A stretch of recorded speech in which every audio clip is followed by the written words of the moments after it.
Relative position turi nima degani? Relative o'zbek tiliga tarjima qilganda nisbiy joylashuv yoki qiyoslangan holatda joylashuv.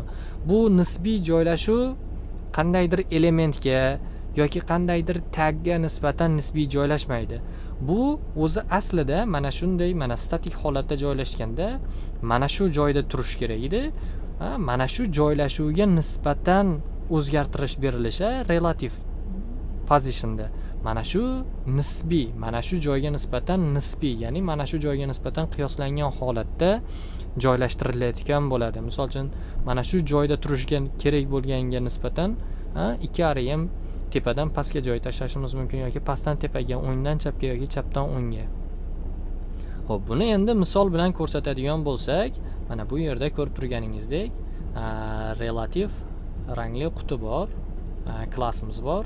Xo'p, bu yerga relative rangli quti, positionni relative beramiz. Mana position propertiesini bunda relative beramiz. Ana endi buni tepadan joy tashlashimiz uchun, misol uchun 5 rm.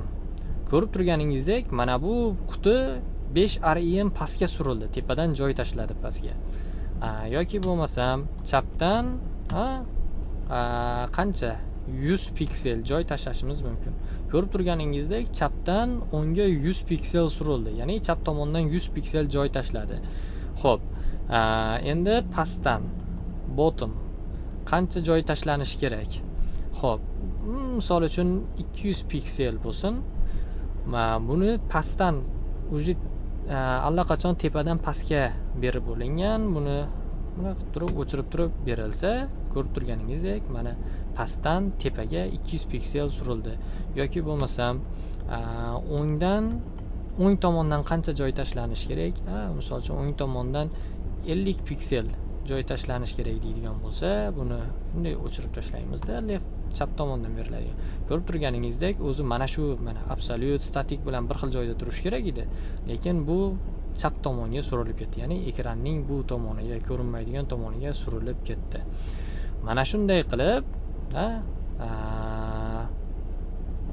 biz relative position, ya'ni relativ joylashuvda biz mana shunday qilib elementlarni, taglarni, joylarini o'zgartirishimiz